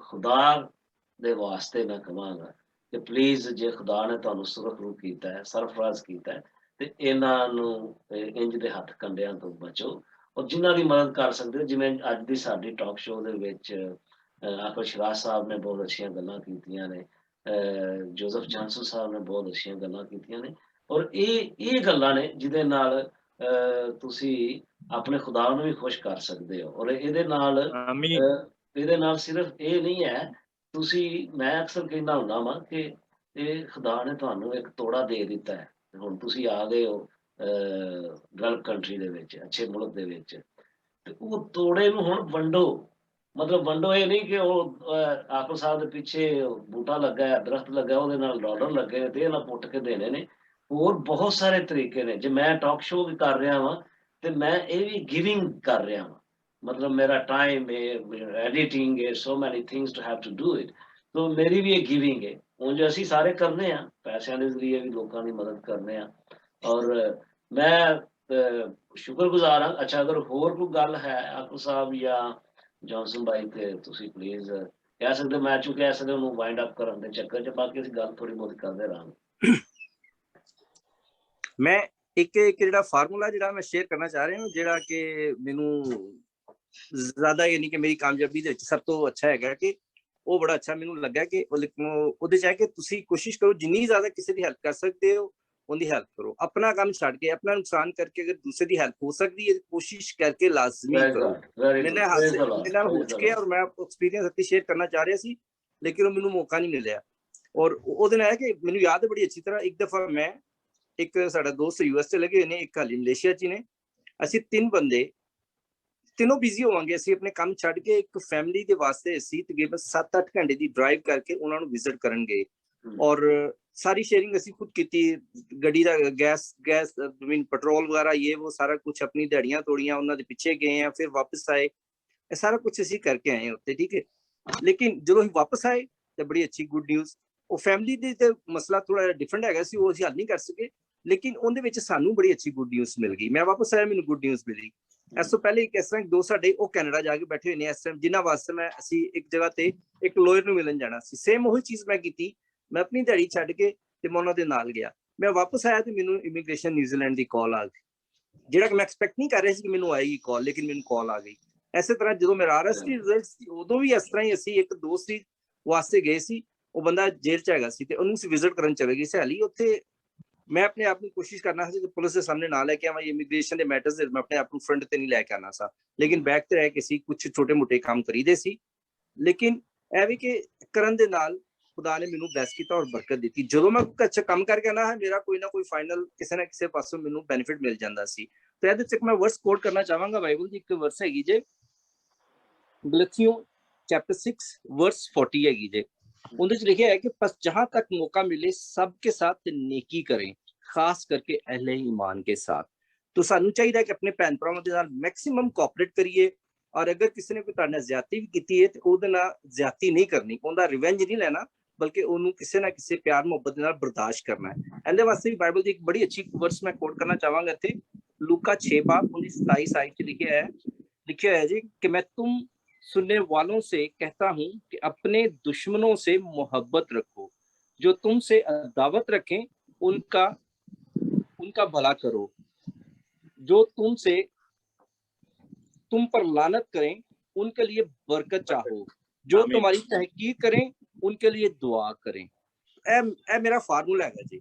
अगर मैं ना कहने ज्यादती की भी है ना, तो मैं उन्हें कभी ਉਹਦੇ ਨਾਲ ਮੈਂ ਬੈਕਅਪ ਨਹੀਂ ਕੀਤਾ, ਰਿਵੈਂਜ ਨਹੀਂ, ਰਿਵੈਂਜ ਬਲਕਿ ਉਹਨੂੰ ਫॉरगिव ਕੀਤਾ। ਰਿਵੈਂਜ ਲੈਣਾ ਸਾਡਾ ਕੰਮ ਨਹੀਂ ਹੈ, ਰਿਵੈਂਜ ਨਹੀਂ ਲਿੱਤਾ। ਆਕਲ ਸਾਹਿਬ ਨੂੰ ਪਤਾ ਮੇਰੇ ਅਗੇਂਸਟ ਯੂਨਾਈਟਿਡ ਨੇਸ਼ਨ ਐਪਲੀਕੇਸ਼ਨ ਗਈ ਸੀ ਇੱਕ, ਔਰ ਮੈਨੂੰ ਪਤਾ ਵੀ ਸੀ ਕਿ ਕੁਝ ਹੈਗਾ ਕਿਸ ਤਰ੍ਹਾਂ, ਲੇਕਿਨ ਮੈਂ ਕਦੀ ਕਿਸੇ ਨੂੰ, ਮੈਂ ਖੁਦਾ ਗਵਾਹ ਇਸ ਚੀਜ਼ ਦਾ, ਮੈਂ ਕਦੀ ਉਸ ਬੰਦਿਆਂ ਨੂੰ ਉਹਨਾਂ ਲੋਕ ਕਿਸੇ ਨੇ ਕੀਤਾ ਜਾਂ ਜੋ ਵੀ ਹੋਇਆ ਮੈਨੂੰ ਨਹੀਂ ਪਤਾ, ਮੈਂ ਫਾਈਂਡ ਆਊਟ ਨਹੀਂ ਕੀਤਾ, ਨਾ ਹੀ ਮੈਂ ਕੋਸ਼ਿਸ਼ ਕੀਤੀ ਸੀ ਕਿ ਮੈਂ ਇਹਦੇ ਬੈਕਅਪ ਇਹਦੇ ਪਿੱਛੇ ਜਾਵਾਂ। ਲੇਕਿਨ ਖੁਦਾ ਗਵਾਹ ਨਾ ਮੈਂ ਬੰਦਿਆਂ ਦੇ ਬਾਰੇ ਚ ਗਲਤ ਬੋਲਿਆ, ਨਾ ਬੰਦਿਆਂ ਨੂੰ ਮੈਂ ਕਦੀ ਗਲਤ ਕਿਹਾ ਸੀ। ਮੈਂ ਕਿਹਾ ਯਾਰ ਉਹਨਾਂ ਨੇ ਆਪਣਾ ਕੰਮ ਕੀਤਾ, ਮੈਨੂੰ ਮੇਰਾ ਆਪਣਾ ਕੰਮ ਕਰਨ ਦੀ ਜ਼ਰੂਰਤ ਹੈ। ਲੇਕਿਨ ਖੁਦਾ ਨੇ ਉਸਦੇ ਬਾਵਜੂਦ ਮੈਨੂੰ ਬਲੈਸ ਕੀਤਾ। ਮੈਂ ਕਿਸੇ ਦੇ ਅਗੇਂਸਟ ਕੋਈ ਐਕਸ਼ਨ ਨਹੀਂ ਲਿੱਤਾ, ਕਿਸੇ ਨੂੰ ਬੁਰਾ ਭਲਾ ਨਹੀਂ ਕਿਹਾ। ਤੇ ਮੈਂ ਆਪਣੇ ਭੈਣ ਭਰਾਵਾਂ ਨੂੰ ਇਹ ਰਿਕੁਐਸਟ ਕਰਨਾ ਚਾਹਾਂਗਾ, ਅਗਰ ਤੁਹਾਡੇ ਨਾਲ ਜ਼ਿਆਦਤੀ ਹੁੰਦੀ ਵੀ ਹੈ ਨਾ, ਤੇ ਉਹਦਾ ਰਿਵੈਂਜ ਨਾ ਲਵੋ, ਉਹਨੂੰ ਮਾਫ ਕਰੋ। ਔਰ ਖੁਦਾ ਤੁਹਾਨੂੰ ਹਾਂਜੀ ਕਿਸੇ ਨਾ ਕਿਸੇ ਤਰੀਕੇ ਨਾਲ ਖੁਦਾ ਤੁਹਾਨੂੰ ਬਲੈਸ ਜ਼ਰੂਰ ਕਰੇਗਾ ਔਰ ਬਰਕਤ ਜ਼ਰੂਰ ਦੇਗਾ। ਸੈਕਿੰਡ ਹੈ ਕਿ ਫੋਕਸ ਦੇ ਹਵਾਲੇ ਨਾਲ ਸੀ ਕਿ ਕਿਸੇ ਕੋਈ ਇੱਕ ਬੰਦੇ, ਸਾਡੇ ਬਹੁਤ ਸਾਰੇ ਅੱਛੇ ਲੋਕ ਇਸ ਟਾਈਮ ਮਲੇਸ਼ੀਆ 'ਚ ਬੈਠੇ ਹੋਏ ਨੇ ਜਿਨ੍ਹਾਂ ਨੂੰ ਬਹੁਤ ਜ਼ਿਆਦਾ ਇਨਫੋਰਮੇਸ਼ਨ ਹੈ ਵੇ ਰਿਫਿਊਜੀਜ਼ ਦੇ ਕੇਸਿਸ ਦੇ ਹਵਾਲੇ ਦੇ ਨਾਲ। ਕੋਈ ਇੱਕ ਬੰਦਾ ਲੱਭ ਲਵੋ ਜਿਹਦੇ ਨਾਲ ਤੁਸੀਂ ਆਪਣੀ ਸ਼ੇਅਰਿੰਗ ਕਰੋ, ਕਿਉਂਕਿ ਸ਼ੇਅਰਿੰਗ ਕਰਨਾ ਬਹੁਤ ਜ਼ਰੂਰੀ ਹੈ। ਸ਼ੇਅਰਿੰਗ ਕਰਕੇ ਤੁਹਾਨੂੰ ਕਾਫੀ ਐਕਸਪੀਰੀਅੰਸ ਮਿਲੇਗਾ। ਕੋਈ ਸਾਡੇ ਮੈਜੋਰਿਟੀ ਸਾਡੀ ਦੇਖੋ ਇਲਿਟਰੇਟ ਨੇ, ਹਰ ਬੰਦਾ ਪੜ੍ਹਿਆ ਲਿਖਿਆ ਨਹੀਂ ਹੈ। ਮੈਜੋਰਿਟੀ ਸਾਡੀ IT ਨਾਲ ਇਲਿਟਰੇਟ ਨੇ, ਈਮੇਲਸ ਨਹੀਂ ਕਰਨੀ ਆਉਂਦੀ, ਈਮੇਲਸ ਉਹਨਾਂ ਨੂੰ ਕਰਨੀ ਨਹੀਂ ਆਉਂਦੀ, ਈਮੇਲ ਪੜ੍ਹਨੀ ਨਹੀਂ ਆਉਂਦੀ, ਫੋਨ ਤੇ ਗੱਲਬਾਤ ਨਹੀਂ ਕਰਨੀ ਆਉਂਦੀ। ਲੇਕਿਨ ਅਗਰ ਕਿਸੇ ਦੇ ਨਾਲ ਮਸ਼ਵਰਾ ਕਰਨਗੇ ਜਾਂ ਕਿਸੇ ਨੂੰ ਪੁੱਛਗਿੱਛ ਕਰਨਗੇ ਤਾਂ ਲੋਕ ਉਹਨਾਂ ਦੀ ਹੈਲਪ ਕਰ ਸਕਦੇ ਨੇ। ਲੇਕਿਨ ਬੰਦਾ ਲੱਭਣਾ ਪਏਗਾ ਸਾਨੂੰ ਕਿਹੜਾ ਬੰਦਾ ਉਹਨਾਂ ਦੇ ਵਾਸਤੇ ਸੂਟੇਬਲ ਹੈ। ਤੇ ਸ਼ੇਅਰਿੰਗ ਜ਼ਰੂਰ ਕਰੋ, ਲਾਜ਼ਮੀ ਕਰੋ। ਸ਼ੇਅਰਿੰਗ ਦੇ ਵਿੱਚ ਕਾਫੀ ਤੁਹਾਨੂੰ ਫਾਇਦਾ ਮਿਲ ਜਾਂਦਾ ਹੈ। ਅੱਛਾ, ਬੰਦਾ ਮੁਨਾਸਿਬ ਲੱਭ ਕੇ ਜਿਹੜਾ ਮੈਂ ਥੋੜਾ ਜਿਹਾ ਨਾ ਭੁੱਲ ਗਿਆ ਇੱਕ ਬੜਾ ਅਹਿਮ ਸਵਾਲ ਹੈ ਜਿਹੜਾ ਲਾਸਟ ਜਿਹੜੀ ਗੁਜ਼ਸ਼ਤਾ ਕਨਵਰਸੇਸ਼ਨ ਸੀ ਆਕਲ ਸ਼ਰਾਹ ਸਾਹਿਬ ਦੇ ਨਾਲ, ਉਹਦੇ ਵਿੱਚ ਪੁਆਇੰਟ ਆਊਟ ਇਹਨਾਂ ਨੇ ਕੀਤੀ ਸੀ ਗੱਲ, ਮੈਂ ਬਾਅਦ ਵਿੱਚ ਉਹਦੇ ਸੋਚਦਾ ਰਿਹਾ। ਔਰ ਮੈਂ ਪੁੱਛਣਾ ਚਾਹੁੰਦਾ ਵਾਂ ਕਿ ਮਲੇਸ਼ੀਆ ਦੇ ਵਿੱਚ, ਕਿਉਂਕਿ ਤੁਸੀਂ ਦੋਵੇਂ ਸ਼ਖਸੀਅਤ ਜਿਹੜੇ ਹੋ ਮਲੇਸ਼ੀਆ, ਤੁਸੀਂ ਆਪਣੀ ਜ਼ਿੰਦਗੀ ਦੇ ਕੁਝ ਸਾਲ ਗੁਜ਼ਾਰੇ ਨੇ, ਔਰ ਉੱਥੇ ਚੂੰਕਿ ਯੂਨਿਟੀ ਨਹੀਂ ਹੈ, ਪਾਕਿਸਤਾਨੀ ਕ੍ਰਿਸਚਨ ਜਿਹੜੇ ਨੇ ਉਹਨਾਂ ਦੀ, ਪਰਸੀਕਿਊਟਡ ਕ੍ਰਿਸਚਨ ਜਿਹੜੇ ਨੇ ਉਹਨਾਂ ਦੀ ਯੂਨਿਟੀ ਨਹੀਂ ਹੈ, ਜਿਹਦੀ ਵਜ੍ਹਾ ਤੋਂ ਯੂਨਾਈਟਿਡ ਨੇਸ਼ਨ ਵੀ ਕੋਈ ਇੰਨੀ ਖਾਸ ਤਵੱਜੋ ਨਹੀਂ ਦਿੰਦਾ ਔਰ ਪੁਲਿਸ ਵਗੈਰਾ ਵੀ ਜਿਹੜੀ ਉਹ ਤੰਗ ਕਰਦੀ। ਮੈਂ ਸੁਣਿਆ ਕਿ ਉੱਥੇ ਕੋਈ ਕਾਰਡ ਸਿਸਟਮ ਕੋਈ ਇੰਟਰੋਡਿਊਸ ਹੋਇਆ ਸੀ, ਯੂਨਾਈਟਿਡ ਨੇਸ਼ਨ ਨੇ ਕਿਸੇ ਇੱਕ ਅੱਧੇ ਬੰਦੇ ਨੂੰ ਰਿਸਪੌਂਸਿਬਿਲਿਟੀ ਦਿੱਤੀ ਸੀ, ਅਗਰ ਉਹਨਾਂ ਨੇ ਅੱਗੋਂ ਕਾਰਡ ਜਿਹੜੇ ਨੇ ਉਹ 150 ਰਿੰਗੜ ਜਾਂ 200 ਰਿੰਗੜ ਦੇ ਵੇਚਣ ਦਾ ਵੀ ਕੋਈ ਸਿਲਸਿਲਾ ਸ਼ੁਰੂ ਕੀਤਾ। ਇਹ ਇੰਜ ਦੇ ਕੋਈ ਗੱਲਾਂ ਹੈ ਨੇ ਤੁਹਾਡੇ ਕੋਲ ਵੀ, ਤੁਹਾਡੇ ਨੋਟਿਸ ਵਿੱਚ? ਕੌਣ ਸ਼ੇਅਰ ਕਰਨਾ ਚਾਹੇਗਾ? ਆਕਲ ਸਾਹਿਬ। ਹਾਂਜੀ, ਪਹਿਲੇ ਆਕਲ ਸਾਹਿਬ ਦੱਸੋ। ਬਾਰੀ ਸਾਹਿਬ, ਗੱਲ ਇਹ ਵੇ ਕਿ ਇਹ ਚੀਜ਼ਾਂ ਜਿਹੜੀਆਂ ਨੇ, ਮੈਂ ਪਹਿਲਾਂ ਵੀ ਜ਼ਿਕਰ ਕੀਤਾ ਸੀ ਕਿ ਇਹ ਚੀਜ਼ਾਂ ਜ਼ਰੂਰ ਹੋਈਆਂ ਸਨ, ਲੇਕਿਨ ਯੂਨਾਈਟਿਡ ਨੇਸ਼ਨ ਕੋਲੋਂ ਅਪਰੂਵਲ ਹੋਈ ਸੀ ਉਸ ਚੀਜ਼ ਦੀ, ਕਿ ਉਹਨਾਂ ਨੇ ਕਿਹਾ ਜੀ ਕਿ ਇਹ ਫਰਜ਼ ਕਰੋ ਮੈਂ ਸਪੋਜ਼ ਕਿ $50 ਹੈ ਜਾਂ 50 ਰਿੰਗਟ ਹੈ, ਠੀਕ ਹੈ, तो ਉਹ ਲੋਕ 50 ਹੀ ਲੈ ਰਹੇ ਸਨ, ਲੇਕਿਨ ਇੱਕ ਦੂਸਰਾ ਬੰਦਾ ਉੱਠ ਕੇ ਨਾਲ ਦਾ ਉਹਦਾ ਦੁਸ਼ਮਣ ਜਾਂ ਉਹਦੇ ਅੰਦਰੋਂ ਆਪਣੀ ਕੋਈ ਗਰਜ ਕੱਢਣ ਵਾਸਤੇ ਉਹ ਕੀ ਕਰਨ ਡਿਆ, ਉਹ ਕਹਿ ਰਿਹਾ ਨਹੀਂ ਜੀ ਇਹ ਤਾਂ ਬਹੁਤ ਜ਼ਿਆਦਾ ਨੇ, ਇਹਦੇ 10 ਰੁਪਏ ਦਾ ਕਾਰਡ ਬਣਦਾ, 5 ਰੁਪਏ ਦਾ ਹੈ, ਉਹਨੇ ਹਿਸਾਬ ਕਰ ਦੇਣਾ ਕਿਉਂ। ਤਾਂ ਮਤਲਬ ਕਿ ਇੱਕ ਯੂਨਾਈਟਿਡ ਨੇਸ਼ਨ 50 ਉਹਨੇ ਅਨਾਉਂਸ ਕੀਤਾ ਹੋਵੇ, ਲੈਟਰ ਦੇ ਹਟਿਆ ਕਿ ਤੁਸੀਂ ਲੈ ਸਕਦੇ ਹੋ, ਠੀਕ ਹੈ। ਤੇ ਇਹਦੇ ਵਿੱਚ ਵੀ ਥੋੜਾ ਸਾਰਾ ਇਹਨਾਂ ਲੋਕਾਂ 'ਚ ਨਾ ਇਤਫਾਕੀ ਹੈ ਜਿਹਦੀ ਵਜ੍ਹਾ ਨਾਲ ਇਹ ਗੱਲ ਹੋ ਗਈ ਸੀ। ਬਾਕੀ ਉਸ ਤੋਂ ਬਾਅਦ ਜਿਹੜੀ ਨਜਾਇਜ਼ ਗੱਲਾਂ ਹੋ ਜਾਂਦੀਆਂ ਨੇ, ਕਈਆਂ ਲੋਕਾਂ ਨੇ ਮਤਲਬ ਕਿ ਇੱਕ ਬੰਦਾ ਇੱਕ ਏਜੰਟ ਸਬ ਏਜੰਟ ਬਣ ਗਿਆ ਵਿੱਚ, ਉਹਨੇ ਕਿਹਾ ਲਓ ਜੀ ਤੁਹਾਡੇ ਕਾਰਡ ਬਣਵਾ ਦਿੰਦੇ ਆ। ਮੈਂ ਇੱਕ ਕਲਾਇੰਟ ਦੀ ਇੱਕ ਤੋਂ ਫੈਮਿਲੀ ਨੂੰ ਜਾਣਦਾ ਵਾ, ਉਹਨਾਂ ਨੇ ਕਿਹਾ ਜੀ ਕਾਰਡ ਬਣਵਾ ਦਿੰਦੇ ਆ ਤੁਹਾਡੇ। ਉਹਨੇ ਉਹਨਾਂ ਕੋਲੋਂ ਜਨਾਬ ਕਿੰਨਾ ਲੈ ਲਿਆ ਜੀ, ਪਤਾ ਨਹੀਂ ਕੋਈ 10-10 20 ਹਜ਼ਾਰ ਰਿੰਗਟ ਲੈ ਲਿਆ, ਔਰ ਉਹਨਾਂ ਦੀ ਫੈਮਿਲੀ ਦੇ ਕਾਰਡ 5 ਬਣਾ ਕੇ, ਜਦੋਂ ਪਤਾ ਚੱਲਿਆ ਕਾਰਡ ਤੇ 150 ਦਾ ਜਾਂ 100 ਦਾ ਬਣਦਾ ਵੇ, तो फिर इस तरह फिर बाद च लड़ाइयां इन्होंने लोगों की इत्तेफाक, ये सब एजेंट नहीं होने चाहिए विच, वो भी काम खराब करते हैं, ठीक है। हम लिखे है एक वर्ष में मैं भी शो करना कि अगर तुम नेकी करना जानते हो और नहीं करते तो गुनाह करते हो, ठीक है। तो ये बड़ी खूबसूरत मैं आयत है जो कि मैंने भी कोट कर रहा हूँ। ये आयत है कि अगर तुम नेकी करना जानते हो और नहीं करते तो ज़मीन गुनाह करते हो। जॉनसन भाई को पता है, आज मेरे साथ खुदा का शुक्र है कि मेरे साथ विटनेस मौजूद है।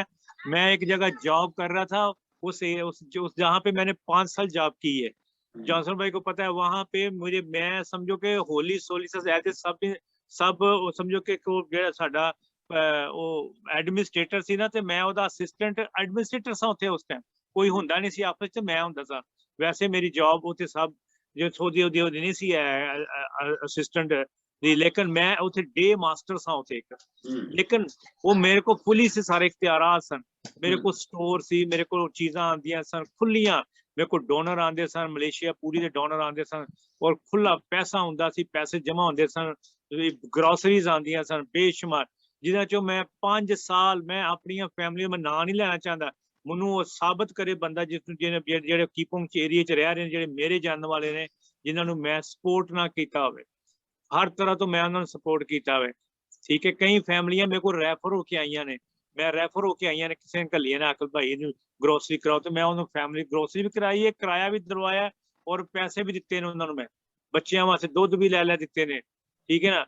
ਇਹ ਉਸ ਅਦਾਰੇ 'ਚੋਂ ਮੈंने ਆਪਣੀ 5 ਸਾਲ ਮੈਂ ਲੱਗਾ ਰਿਹਾ, ਖਿਦਮਤ ਕੀਤੀ।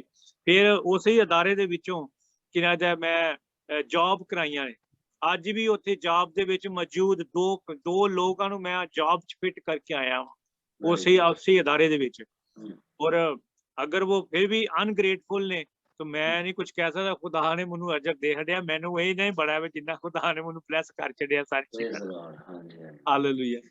ਲੋ ਸਰ ਮੈਂ ਜੀ ਕੁਝ ਕਹਿਣਾ ਹਾਂਜੀ ਸਰ, ਕਾਰਡ ਦੇ ਹਵਾਲੇ ਨਾਲ ਮੈਂ ਗੱਲ ਕਰਨਾ ਚਾਹਾਂਗਾ। ਦੇਖੋ ਕਾਰਡ ਜਿਹੜਾ ਇਸ਼ੂ ਹੋਇਆ ਸੀ ਉਹ ਬੈਨੀਫੀਸ਼ੀਅਲ ਹੈਗਾ ਸੀ, ਇਹਦੇ 'ਚ ਕੋਈ ਸ਼ੱਕ ਨਹੀਂ ਹੈ।